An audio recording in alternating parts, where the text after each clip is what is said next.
kaibigan, magsisimula na ang ating laban! Huwag mo ko titigan ng ganyan. Tama na, bata. Baka hindi ko na mapigilan sarili ko eh. Kumanda kayo! Walang hangganan ng oras! Kahit anong paraan! Simula na!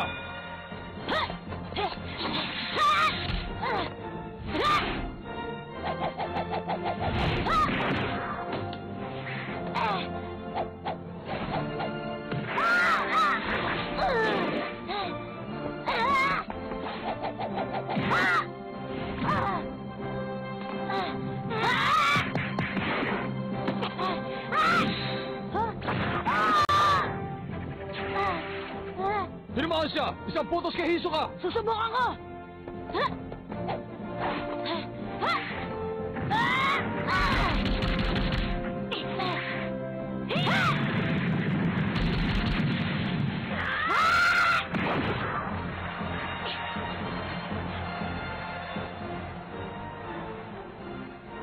Ayos!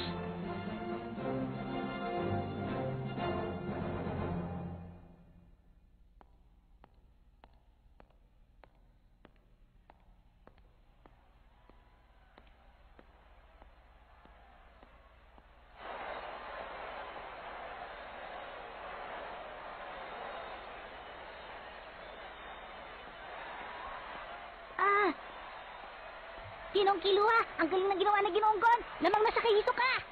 Oo. Pero ang ganong klase ng pag-atake, isang beses na makakalusot. Siguradong hindi na mauulit pa. Tamang sinabi mo. Ngayon, tiyak magsisimula na ang tunay na laban.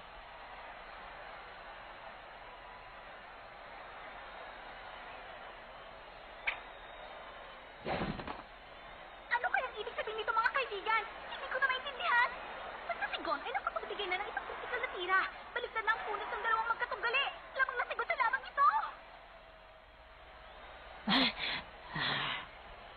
Hindi ko po yata maintindihan ang naging desisyon ng ating referee kung bakit niya binigyan ng 2 puntos ang tirang yon samantalang hindi naman manubha ang lagay ni Hisoka. Tama siya. Ano yun? May iba-ibang paraan ang pagbibigay ng puntos. May referee ang tinitingnan na kung gaano kalaki ang pinsalang natamo. Ang iba ay mas mahalaga ang paraan sa pakikipaglaban. Ganun ba talaga yun? Binigyan siya ng 2 puntos dahil magaling ang naisip niyang gamitin ang sahig para makatama sa kanyang kalaban. Ganun pala yun. Teka mama, sino ka ba? Wala lang. Gaano ba kalayo ang natutunan mo sa Nen? Kasi simula ko lang. Ganun ba? Ang iyong aura ay nagmula sa pagpapalakas. Ha? Paano mo nalaman? Binibiro lang kita. Inamin mo na kaagad. Nakakatawa ka talaga. Tumahimik ka nga dyan! Paano mo naman nalaman yon? Madali lamang yun, bata. Para lamang pag-aaral kung saan nanggaling ang isang tao. Pinag-aaralan ko ang aura mo. Kaya ako nalaman yun. Ang aking aura? Para malaman kung saan ako nagmula? Master, totoo po ba yung sinabi niya? Sigurado makikita ang kakayahan ng Nen dahil may kinalaman to sa pinanggalingan ng isang taong gumagamit nito. Kung naaalala nyo, ang pagpapalabas, pagpapalakas, pagbabago, pagkontrol, pagpapagalaw, pagpapakadalubhasa, ang 6 na yon. Halimbawa, sa Ginoong Gon, ang kanyang matalas sa pakiramdam ay napaghusay dahil lumaki siya sa gubat. Maaaring ang dahilan kung bakit lumagong kakayahang ito ay dahil sa kapangyarihan ng pagpapalakas.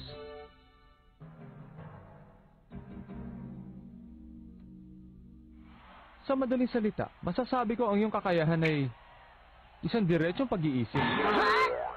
Tama siya. Totoo yun. Nagmula naman ako sa pagbabago. Ang 10 sinungaling. Totoo yun. Totoo yun.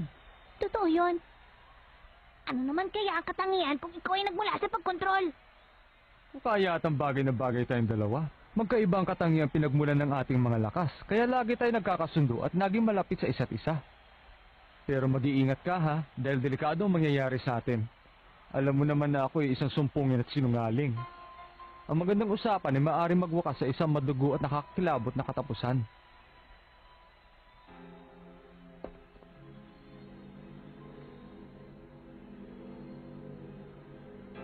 Huwag mo akong bibiguin sa paghaharap nating to, ha? Gon?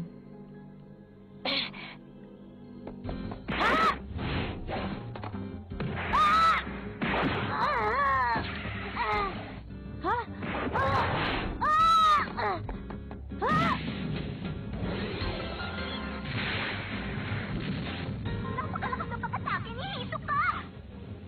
Ito na. Tumagis po ang ating sahig dahil sa lakas ng pagsipa ni Hisoka!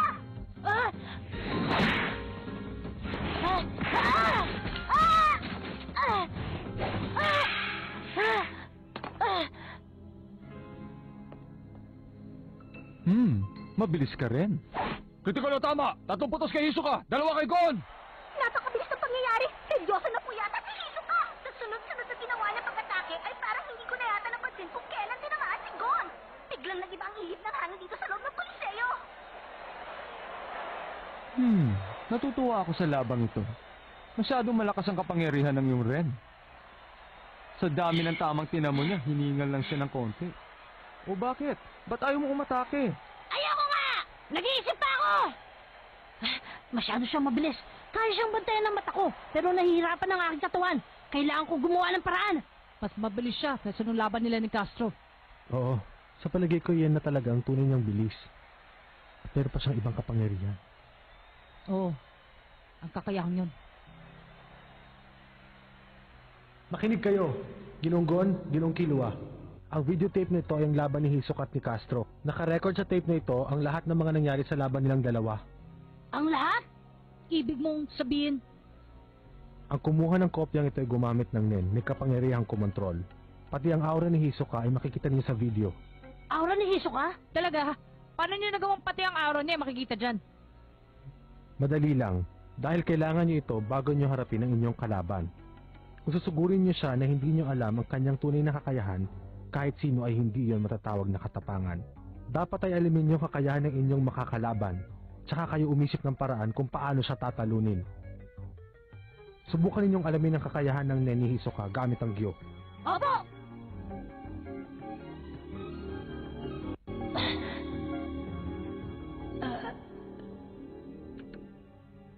Nakita niyo? May nakita ako. Parang gasinulid na aura. Siguro 15 piraso yun. Oo. Nakakonekta sa kanyang kaliwang kamay. Papunta sa kanyang kanang kamay. Sa bara, sa lahat. Tama kayo. Paano niya kaya ginawa yun?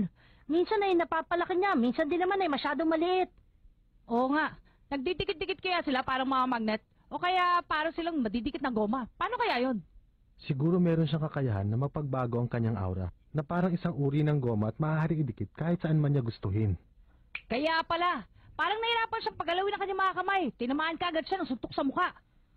Pero bakit hindi kaagad naisip ni Ginoong Castro na hindi pala makagalaw ang kanyang mga kamay? Nangyari sa kanya yon dahil sa paraan ng kanyang pakikipaglaban. Ginong Killua, anong paraan ang ginamit ni Castro? Ang doble, hindi ba? Tama ka, hindi yun halusinasyon. Ang tawag sa paraan na ginamit niya ay doble. Ganon din ang paraan na ginamit niya nung silipin ko sa kanyang kwarto. Kung pag-aaralan mo ang kanyang Tiger Gnashing Punch, iyon ay nagmula sa pagpapalakas. Pero ang pinili niyang paraan ay yung makakagawa ng doble. Ibang estilo ang ginawa niya. Ginamitan niya rin ito ng paraan ng pagkontrol para maisagawa lamang ang kanyang pinaplano kay Hisoka. Kaya lamang, maraming estilong hindi nito nakasundo, kaya naubos ng lahat ng enerhiya sa loob ng kanyang katawan. Si Hisoka naman ay ginamit ng In para maitagong lakas ng kanyang aura kay Castro. Pero sa mga taong katulad ni Castro, madali lang yung malamang gamit ang Gyo. Kaya lamang napigilan siya ni Hisoka. Naiwasan ni Hisoka ang ginawa ni Castro gamit ang kanyang mahika. Pinaniwala niya rin ng karamihan na hindi pa siya seryoso sa laban para magamit ang kapangyarihan ng kanyang In. At para maitago ang iniipong lakas sa loob ng kanyang katawan. Hindi nagtagal ay gumamit na rin ng aksyon si Hisoka. Ang naging resulta, pumanaw si Castro katulad ng ibang mga manlalaro. Isa siyang henyo. Ang kanyang Nen ay nagagawa niyang baguhin sa isang saglit kahit hindi siya naiisa ng kanyang katunggali. Kung makikipaglaban siya ay parang isang baliw. O ano, gusto niyo ituloy ang panonood? Opo, ituloy na natin! Basta, ang dapat ko lang gawin ay hindi magpahuli sa kanya bago niya magamit ang kanyang aura. Kailangan ko muna siya maunahan. Ano? Buong araw ka na lang ba mag-iisip dyan? Napapagod na ako sa kahihintay dito eh. Sige ka, pag hindi ka lumapit, mapipilitan na akong gumamit ng puwersa. Ha? Ang Gyogon! Ha? Huli na ang lahat, bata. Hindi maaari! Ano? Alam mo na ba kung anong susunod na mangyayari? O kailangan ko pang sabihin? Ngayon ay siguradong hindi ka na makakatakas sa akin.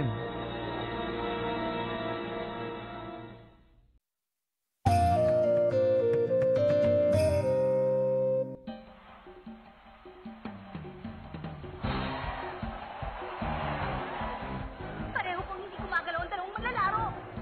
Ginamit na ni Hisoka ang kapangyarihan ng kanyang in. Basta't nakakabit na yun sa kanyang kalaban, hindi na niya kailangang itago. Isa yung pagpapatunay na masyadong malaki ang tiwala niya sa kapangyarihan ng kanyang men. Ginoong Killua, kung ikaw, anong gagawin mo? Kahit anong mangyari, puputulin ko yan bago ako mamatay. Ha? Tumakbo na naman po ang manlalaro si Gon! Mukhang meron siya pinabala! Sa ginagawa niyang pagtakbo ay mukhang nililimutan na kalaban! Sige, kaya mo yan! Ano naman po kayang gagawin ng ating manlalaro si Hisoka? Ah! Bigla akong tumalo si Gon! Ha! Hinila siya! Eto pa oh. Ha? Ano ang sasak pumagano sila ni Gon sa kanyang kalaban si Hisoka? Critical! 2 puntos para kay Hisoka! 6-2! Tumunod si Gon para atakin si Hisoka. Pero naging baliktad yata mga kaibigan dahil siya ang tinamaan ng mga suntok ng kanyang kalaban! Gon! Tayo na! Bilis! Masama po ang lagay ni Gon sa mga suntok na tinamo niya. Makakaya pa kaya niyang lumaban? Kaya mo pa ba?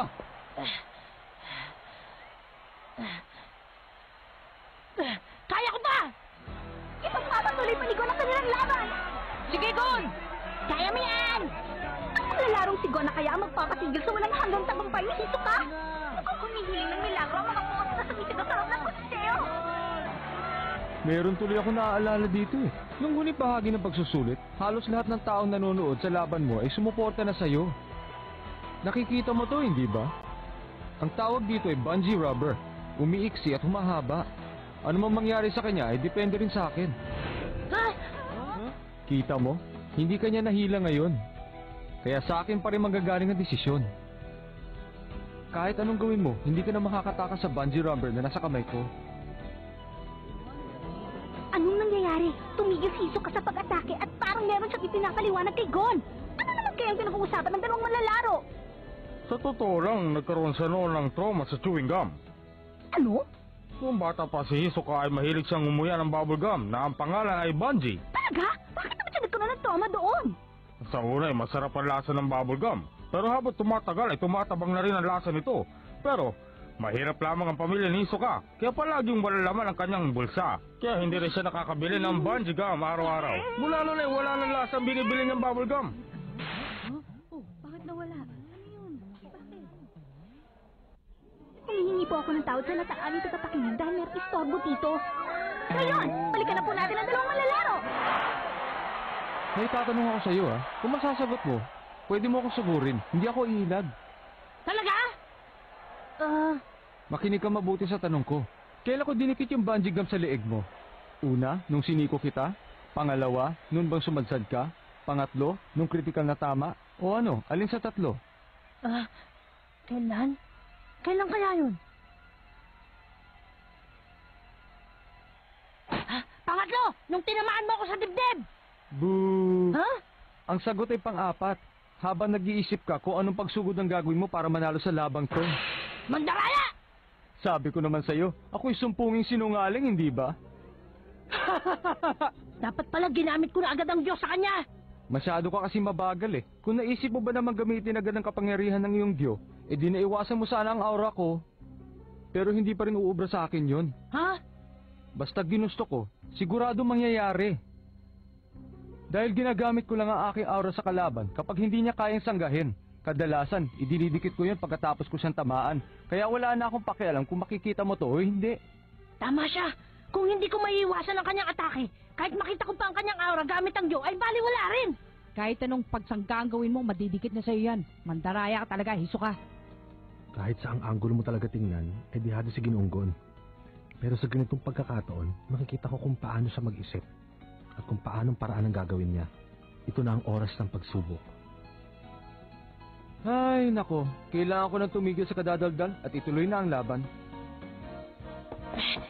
Kung hindi ako makakaiwas, susugurin kita! Ganyan nga, Gon! Ganyan nga!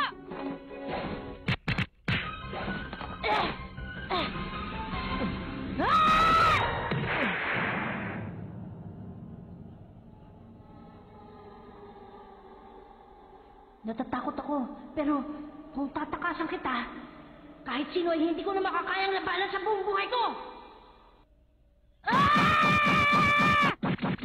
Napakabilis! Nagmamadali si Gon sa mga suntok na ibinibigay niya kay Hisoka! Hisoka doesn't seem to be able to defend himself. Yes, Gon.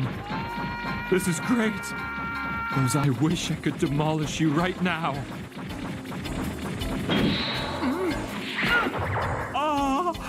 Oh, but not yet. I have to wait until the fruit is ripe. Until my prize is at its peak, I have to be patient. It'd be a waste to tear it down now. I must endure. Endure. Endure. Walang magawa ang malahalimaw na si Hisoka!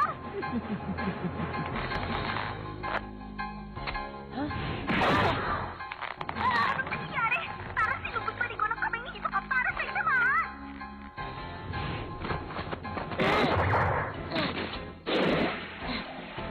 Ayos! Sa wakas nasangga ko rin ang usang yun! Sasanay na rin ako sa ginagawa niyang paghila! Makakalaban na ako! Makakalaban na ako! Parang critical! 2 puntos kay Gon at kay Hisoka! Ha? Ha? Nakatayo ako kagad! Nasangga ko rin yung isang tira niya! Ang puntos na po natin ngayon ay 9 laban sa 4. 1 puntos na lang ang kailangan ni Hisoka para manalo. Pero sa simula pa lamang ng ating laban ay napansin ko ng ayaw ng ating referee kay Gon. Laban! Anong gagawin ko? Kailangan ko makahabol! Dapat palagi kang maging alerto, Gon. Tumingin ka doon sa bandang kanan, no? Ha? Ah! Ay, mali. Dito pala sa aking kanan. Tinamaan at bumagsak! 2 puntos kay Hisoka! Ah! 11-4! Ang nanalo sa labang ito ay si Hisoka! Nakasuko ang laban. Nakatampong panalo ng puntos ni Hisoka. Pero kung minsan yung pinakita ni Gon sa pakikipaglaban, sana ay magpapabalik siya sa mga susunod na makakaharap. Ngayon ay tinatapos ko na po ang ating programa. Magkita-kita lang po tayo sa susunod na laban. Paalam na po sa inyong lahat at magandang gabi! Sinabi ko naman sa iyo maging alerto ka. Habang nagrereklamo ka doon sa referee kanina, hinagisan agad kita na makapangyarihan kong aura at kinabit ko dyan sa bato. Saka ko siya mabilis na inutusang umiksi. Masyado na malaki ang pinagbago mo, pero kailangan mo pa rin ng maraming karanasan sa pakikipaglaban. Kapag natapos mo na ang 10, baka pwede na tayo magpainit ulit. Pinagbigyan lang kita dito ngayon. Sa susunod, sa labas na ng Coliseo tayo maghaharap. Ah! Mag-ensayo ka na mabuti Wala na yung patakaran. At ang pustahan, ang mga buhay natin.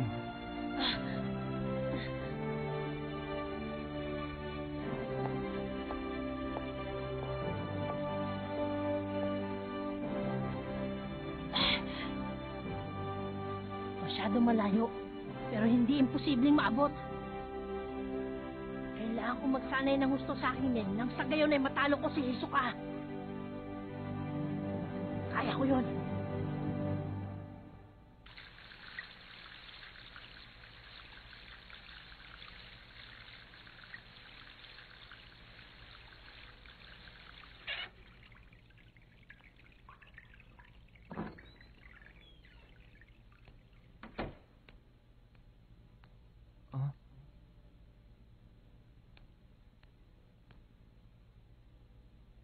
Kanina ka pa ba? Nainip ka na yata sa kahihintay sa akin Nagbago ang dumating na mensahe. Nagbago ang mensahe para sa lahat ng miyembro. Hanggang tanghali sa 30 ng Agosto, magkita-kita tayo sa York New City. Darating ba ang pinuno ng grupo? Malamang, palagay ko ito yung pinakamabigat na trabaho. Ito lang masasabi ko. Kapag may ginawa kang hindi namin nalalaman, ang pinuno na ang pupunta para parusahan ka. Nakakatakot naman. Paalam, nasabi ko na sa iyong mensahe. Generio Dan? Nakakita na ako ng bagong laruan.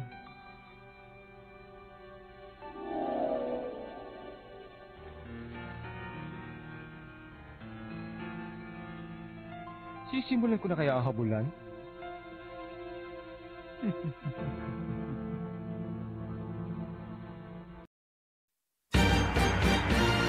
Those three guys are cowards. And Killua is so cool, even when he's mad. Next time on Hunter x Hunter. Talent, agony, killer instinct. He's a Zoldyck, all right.